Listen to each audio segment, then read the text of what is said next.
जय हिंद एवरीवन। आज के इस महत्वपूर्ण लेक्चर को शुरू करने से पहले हम लोग एक मोटिवेशनल कोट को देखते हैं और इस कोट में बताया जा रहा है कि जो इंसान खुद से लड़ना जानता है वह या उसे दुनिया की कोई भी ताकत हरा नहीं सकती। मतलब यदि आप अपने इमोशन से, अपने भावनाओं से या फिर अपने जो निगेटिविटी है उनसे अगर फाइट करते हैं, लड़ते हैं, तो दुनिया की कोई ताकत भी पैदा नहीं हुई आज तक कि आपको हरा दे। इसी तरह से हमारी लाइफ में कई एक बार मेरा मूड होता है कि कुछ और करना है, मुझे अभी मेरा जो मुख्य कार्य है उससे अलग कुछ करना चाहिए, थोड़ा इन्जॉयमेंट कर लें, अपने आप को एंजॉय करें, कहीं पे ले जा करके कहीं गैदरिंग में चलें, कुछ और देखते हैं ट्राई करके। तो ये सारी चीज़ें हमें कहीं ना कहीं मुख्य मार्ग से भटका देती है। तो इन्हीं चीज़ों से, अपने निगेटिविटी से, कई एक बार मेरे मन में या फिर किसी के मन में निगेटिविटी भर जाती है कि अब उसे मन कर रहा है कि भाई ये सारा छोड़ छाड़ के कहीं और चलो, कुछ और करो, ठीक है। तो उस परिस्थिति में यह आवश्यक होता है कि वह अपने आप से लड़े। मतलब वह जो लक्ष्य निर्धारित किया अपने जीवन में, जो एम बनाया है उसने और जिसके लिए वह सतत कार्य कर रहा है इतने दिनों से, उसे कितनी आसानी से ऐसे कैसे जाने दे सकता है, ऐसे कैसे गिव अप कर सकता है। तो इसी के लिए ये कोट बताया गया है। अब आज हम लोग चलते हैं महत्वपूर्ण लेक्चर पे और ये हमारा चल रहा है अभी बायोलॉजी वाला सेगमेंट। और बायोलॉजी में भी खास करके हमने देखा था पाचन के बाद रक्त परिसंचरण तंत्र, और उसी में से आज एक महत्वपूर्ण चैप्टर जिसे भी आई कर दें तो कोई इशू नहीं है। जैसे हम जानते हैं एंजाइम और प्रोटीन्स, ये सारे जो एक चैप्टर से पूछे जाते हैं उसको कंबाइंडली हम लोग आज डिस्कस करेंगे।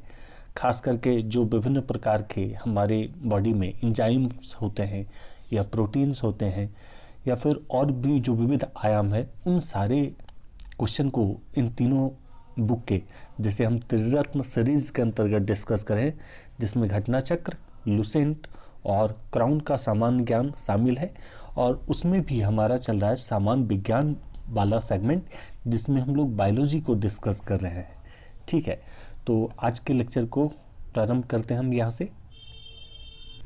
और एक और भी बात है कि बहुत सारे लोग लाइक नहीं करते हैं, तो उनसे अनुरोध है कि अगर आप देख रहे हो तो वीडियो को देखने के बाद अगर आपको अच्छा लगता हो तो वीडियो को लाइक करके चैनल को सब्सक्राइब कर लें, जिससे भी हमें भी थोड़ा मोटिवेशन प्राप्त हो, ठीक है। और अगर आप ये लाइक अपडेट करते हैं या फिर कमेंट करते हैं तो उसी से हमें भी लगता है कि कोई है, जीवित प्राणी है सामने जो हमें भी निरंतर फीडबैक देता जा रहा है, ठीक है। तो इसलिए यह एक प्रकार से आवश्यक भी होता है। और देखिए 121वां क्वेश्चन, इसके पहले हमने 120 क्वेश्चन 2 सेगमेंट के अंतर्गत डिस्कस कर लिए, ठीक है। और ये हमारा रह गया एंजाइम प्रोटीन्स वाला सेगमेंट है। तो इससे हम लोग यहाँ से शुरू करते हैं और ये चलेगा लगभग 160 क्वेश्चन के लगभग, यानी 40 से 50 क्वेश्चन इस सेगमेंट में कवर किए जाएंगे, ठीक है। तो चलिए हम लोग इसे शुरू करते हैं यहाँ से। 13 पे आना चाहिए ना, ओके। तो पूछा गया है कि मनुष्य के शरीर में मुख्य नाइट्रोजनीय अपशिष्ट कौन सा होता है। तो मनुष्य के शरीर में जो मुख्य नाइट्रोजनीय अपशिष्ट है वह यूरिया होता है। और जैसे हम बात करें अर्थियन की, हम बात कर लेते हैं अर्निथिन चक्र या यूरिया का निर्माण लीवर में होता है। और हम जानते हैं कि इस चक्र में तीनों अमीनो अम्ल उपयोग में आता है, जैसे अर्निथिन, सिटुलिन एवं अर्जिनिन। मूत्र का निर्माण वृक्क में होता है और उसके बाद मनुष्य के शरीर में मुख्य हाइड्रोजन अपशिष्ट यूरिया होता है, जो वृक्क से निकल करके फिर मूत्र मार्ग के द्वारा वह बाहर निकल जाता है और फिर यूरिया बदल जाता है, किस में बदल जाता है, तो अमोनिया में बदल जाता है, ठीक है। नेक्स्ट क्वेश्चन को देख लेते हैं, जिसमें हमसे पूछा जा रहा है कि स्तनधारी इनमें से यूरिया बनाते हैं। कौन से स्तनधारी हैं इनमें से जो यूरिया का निर्माण करते हैं, तो ये हमसे पूछा जा रहा है। तो इनमें से जो यकृत या लीवर है, प्रीवियस स्लाइड में भी हमने देखा था, वह यूरिया का निर्माण करता है। और यूरिया का स्वाभाविक रूप से निर्माण प्रोटीन के टूटने के प्रक्रिया के दौरान होता है। और इसी में खास करके हम देखते हैं कि खास करके ये क्या हो गया, ओके, माइक्रोफोन भी ऑन है क्या?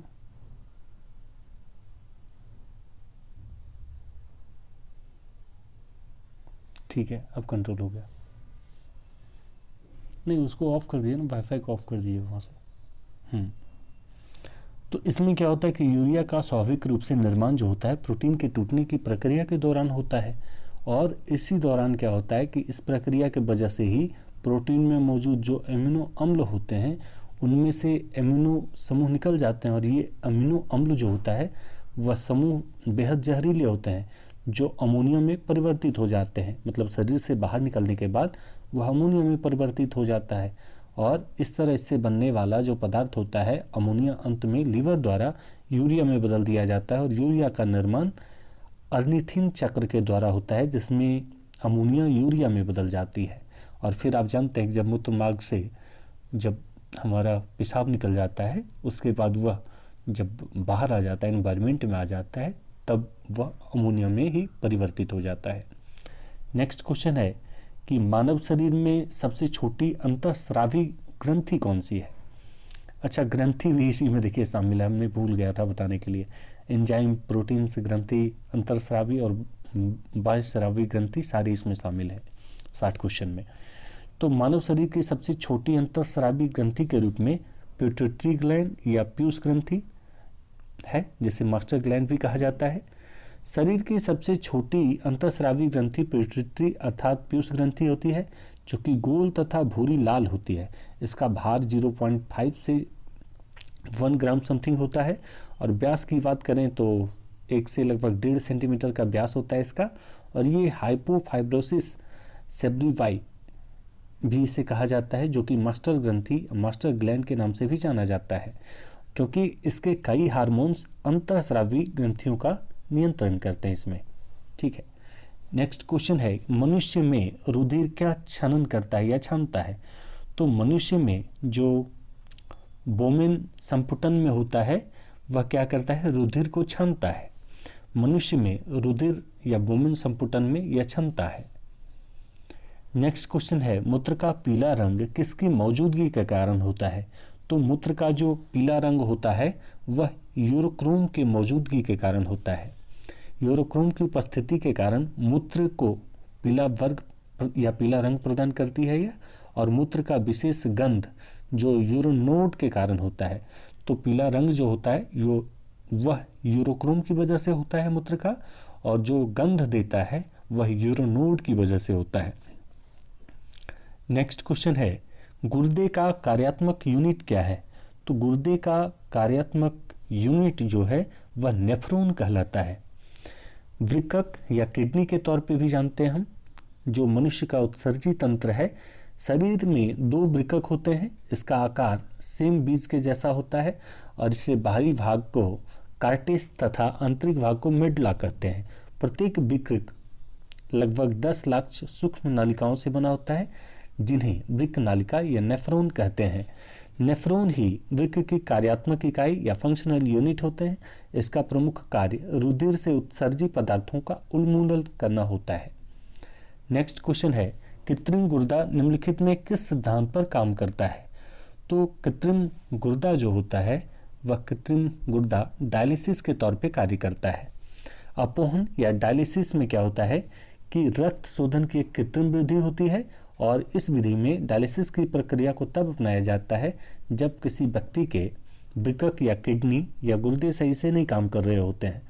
गुर्दे से जुड़े रोगों का लंबे समय से मधुमेह को रोगी या जो हाई ब्लड प्रेशर या कई बार स्थितियों में देखा जाता है कि डायलिसिस की आवश्यकता इन लोगों को पड़ती है, और स्वस्थ व्यक्ति के गुर्दे द्वारा जल और खनिज और sodium, potassium chloride, phosphate, sulphate का सामंजस्य रखा जाता है। डायलिसिस अस्थायी और अस्थायी होती है, दोनों प्रकार की होती है। यदि अपोहन के रोगी के गुर्दे बदल करके नए गुर्दे लगा दिए जाते हों तो अपोहन की प्रक्रिया अस्थायी हो जाती है, और यदि गुर्दे इस स्थिति में न हो कि उसे ट्रांसप्लांट या प्रत्यारोपित किया जा सके तो अपोहन की स्थिति अस्थायी होती है। जैसे आवधिक किया जा सकता है, कुछ दिनों के लिए किया जा सकता है। ये आरंभ में 1 माह से लेकर के बाद में 1 दिन और उससे भी कम की हो जाती है और कृत्रिम गुर्दा डायलिसिस सिद्धांत पर कार्य करता है। नेक्स्ट क्वेश्चन है, मानव शरीर में यूरिया की अधिकतम मात्रा किस में पाई जाती है? तो मानव शरीर में यूरिया की सर्वाधिक मात्रा जो होती है वह मूत्र में पाई जाती है।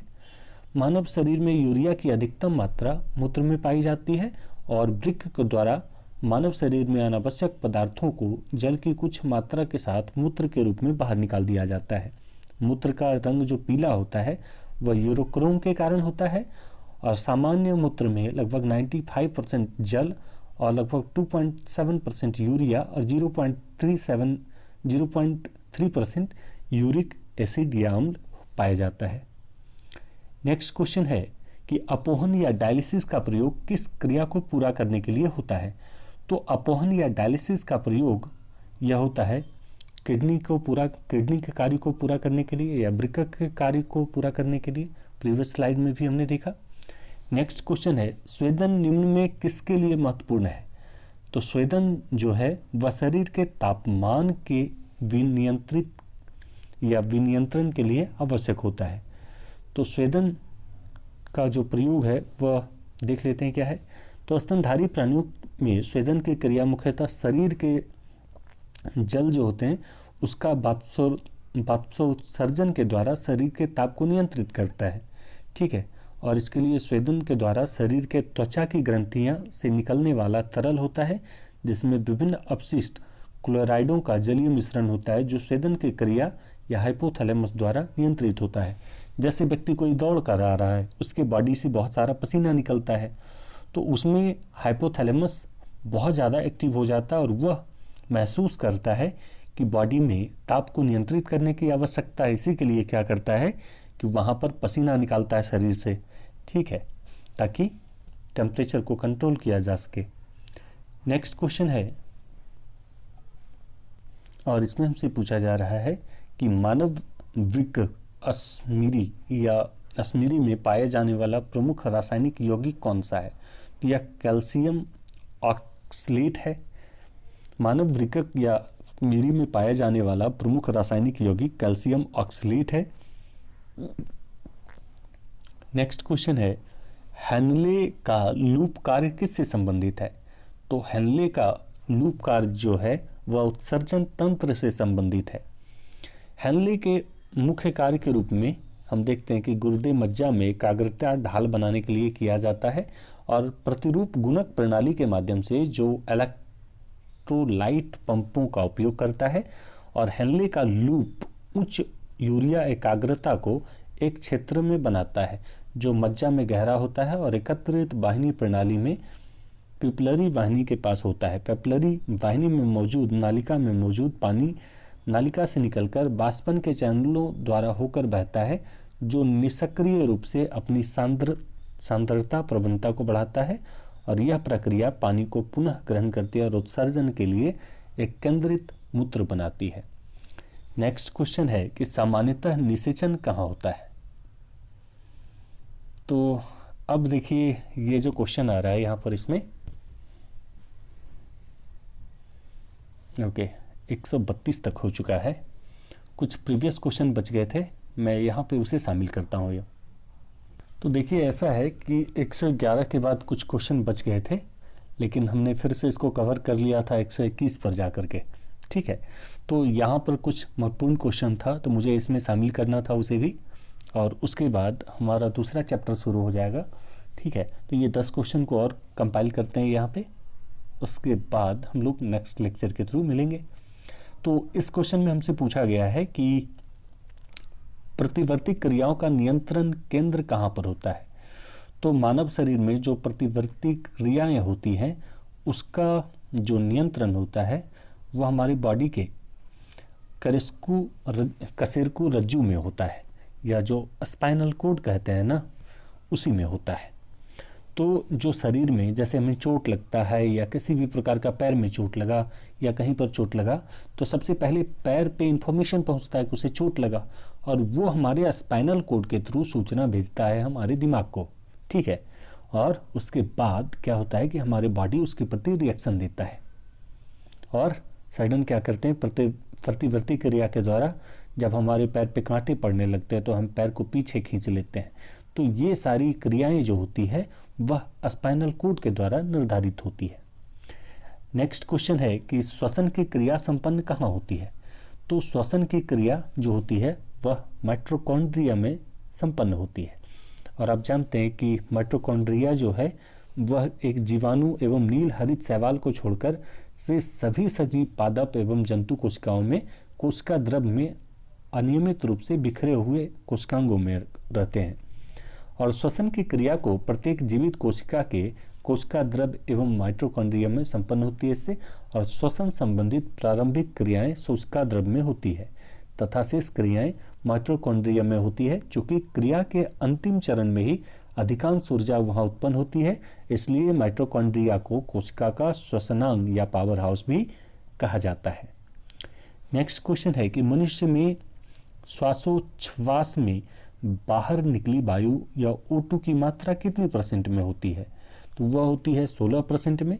मनुष्य में जो श्वास के बाद बाहर निकली वायु होती है उसकी मात्रा होती है O2 की, उसमें लगभग 16%।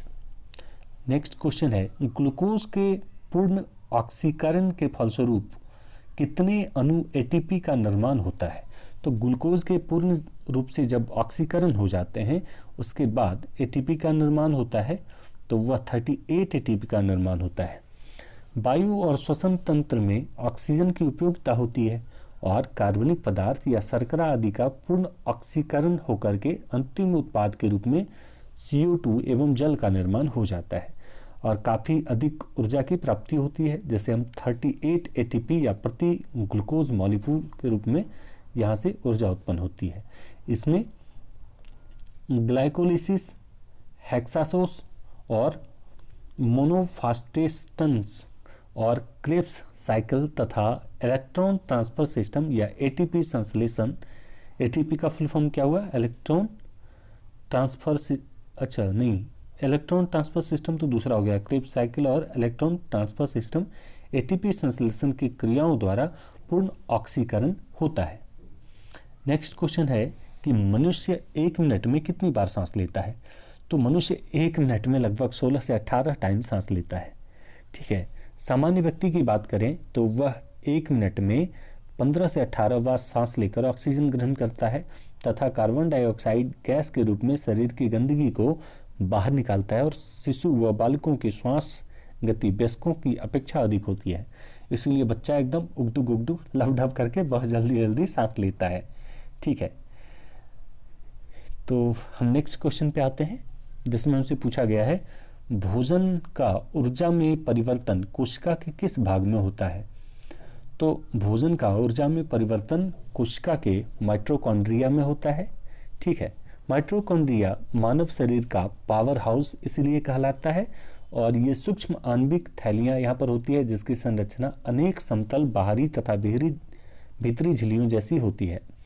इसमें कई एंजाइम रहते हैं जो भोजन को ऊर्जा के रूप में परिवर्तित करते हैं, इसलिए इसको शरीर का ऊर्जा घर या ऊर्जा गृह भी कहा जाता है। नेक्स्ट क्वेश्चन है ऑक्सीजन की उपस्थिति में सुक्रोज का कार्बन डाइऑक्साइड एवं जल में ऊर्जा निर्मुक्त होने के साथ पूर्ण रूपांतरण होने को क्या कहते हैं? तो ऑक्सीजन की उपस्थिति में सुक्रोज का कार्बन डाइऑक्साइड एवं जल में ऊर्जा निर्मुक्त होने के साथ पूर्ण रूप से जो रूपांतरण होता है उसको हम वायु श्वसन कहते हैं। ठीक है, वायु श्वसन में होता क्या है कि ऑक्सीजन की उपस्थिति में सुक्रोज तथा कार्बन डाइऑक्साइड एवं जल में ऊर्जा निर्मुक्त होने के साथ पूर्ण रूप से वायु श्वसन करते हैं। ठीक है, और इसी को क्या कहते हैं? ऑक्सीकरण। नेक्स्ट क्वेश्चन है हमारी छोड़ी हुई सांस हवा में कार्बन डाइऑक्साइड की मात्रा लगभग कितनी होती है? तो हमारे द्वारा जो छोड़ी गई सांस होती है उसके हवा में कार्बन डाइऑक्साइड की मात्रा लगभग 4% होती है। और ऑक्सीजन कितना छोड़ते हैं? तो ऑक्सीजन हम लोग 16% छोड़ते हैं उसमें, क्योंकि सारा तो हम ग्रहण नहीं कर पाते हैं ना, तो कुछ ऑक्सीजन भी बाहर छोड़ते हैं। नेक्स्ट क्वेश्चन है कि क्रेब्स चक्र में किसका संश्लेषण होता है? तो क्रेब्स चक्र या क्रेब्स साइकिल में पायरुविक अम्ल का संश्लेषण होता है। क्रेब्स चक्र में पायरुविक अम्ल का संश्लेषण होता है। नेक्स्ट क्वेश्चन है कि अनोक्सी श्वसन का अंतिम उत्पाद क्या होता है। तो अनोक्सी श्वसन का अंतिम उत्पाद लैक्टिक अम्ल के रूप में होता है या लैक्टिक एसिड के रूप में होता है, और इसमें खास करके अनोक्सी श्वसन या श्वसन जो ऑक्सीजन की अनुपस्थिति में होता है उसे अनोक्सी श्वसन कहा जाता है, और इसमें जटिल रासायनिक प्रतिक्रियाओं की श्रृंखला द्वारा ग्लूकोज का आंशिक विखंडन होता है, और अनोक्सी श्वसन का अंतिम उत्पाद पायरुविक अम्ल या पायरुविक एसिड होता है। ठीक है,